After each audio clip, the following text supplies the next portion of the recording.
It's very sunny today, but a little bit windy, and there's also a chilling air. In case you've not seen weather, apparently it's going to drop down to -1. So if you've got any plants outside, don't forget to cover them with some fleece or bubble wrap, or ideally take them indoors or put them in your greenhouse if that's possible. We don't want to start losing plants before we even get going. So I've got a couple more things that I'm going to be doing today. One is beetroot, and that's called boltardy, and it's a favourite of mine. I've been doing it years. And then we've got white Lisbon spring onions. So exactly as I did before, I'm going to be using one of these trays, and as I mentioned previously, they're brilliant for bottom watering everything, and you can keep everything together as well. And then we're using those 12 cells. So I'm going to do 2 trays of each, and that's going to make quite a lot of plug plants to get us started. But before I do that, I'm going to sieve some compost. I prefer to sieve compost when I'm doing seeds, because we get rid of all those big lumps and it helps those little seedlings push through. As always, we'll be saving that stuff to put in bottoms of bigger containers. That's an old tomato grow bag from last year. They were on offer cheap, so I grabbed a couple. It's also quite wet as well, so there'll be no need to water these. They'll have plenty of moisture. Keep them going for quite a while. I think that will be enough. I'm also going to compact this compost down, because obviously we're going to take those plugs out and move them somewhere else a bit later on. So if it's a nice firm plug, it won't all fall to pieces when we do that. So I'll get these filled, compacted down, and then top back off, and we can start sowing the seeds.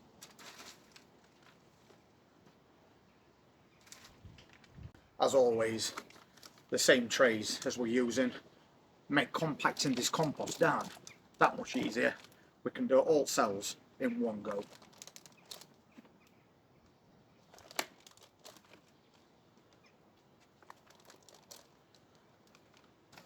Quick and easy. And then just top everything back off.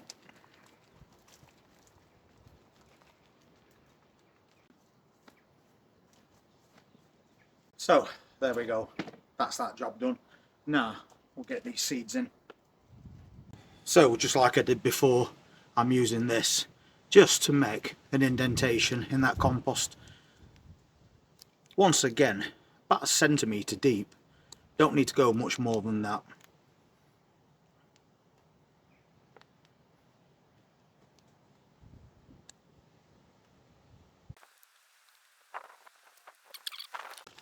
First ones I'm going to do is the boltardy, and I get these quite often because they're less prone to bolting than other types of beetroot, hence the name.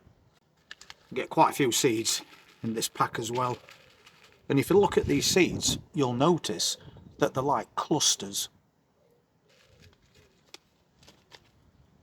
And the thing about beetroot is each seed can actually germinate into more than one plant. So we are multi-sowing this beetroot, but we don't want to go too far over the top. So about 4 or 5 in each cell is plenty.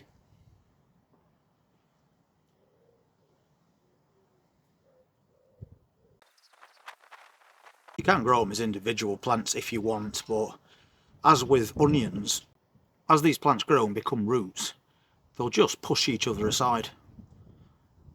So we end up with a bunch of beetroot all growing in a very small space. So just a few more and that's that job done. I'll probably put a couple more in than I normally do, but I'm not too concerned about that. It just gives us more chance of germination, just in case some of these seeds don't work. But that is plenty, and we've got a few left over for another sowing. Next up we've got those white Lisbon spring onions, and again you multi-sow these. You don't separate them out later like you do regular onions. You just grow them all together in a bunch, just like what you buy from the supermarket. And when it comes to your spring onions, you put a few more in. So up to around 10 seeds in each cell, and you'll get a really nice bunch of spring onions. It's a really quick, easy job. And as I keep saying, anything that you do that's multi-sown just gives you more of a chance of germination. So it's always worth doing. Especially when you can just take these plugs and just pop them into the ground or into a container altogether. Once again, using that sieve, we can cover these seeds up in no time doing this.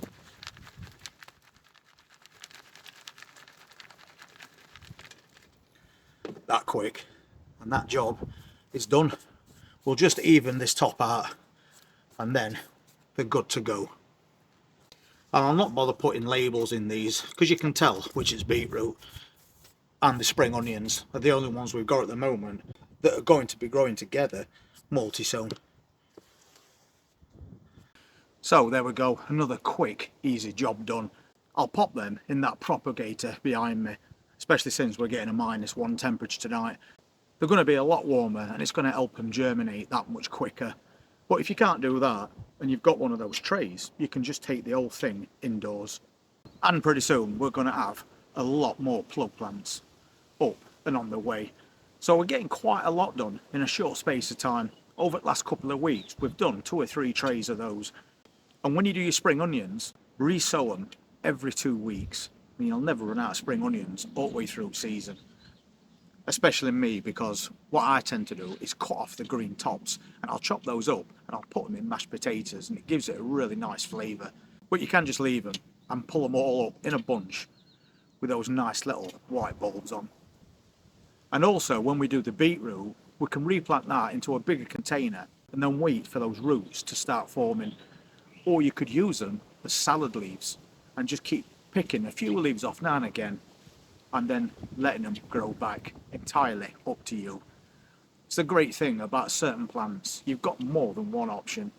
So another addition to this caravan container garden on the way, and we're going to be doing quite a few more things before end of month. And if you want to see what they are, please hit that subscribe button, press that notifications bell, and I'll see you next time. And over the next 3 days, the temperatures are going up to around 14 degrees and full sun. So enjoy that while it lasts. Take care.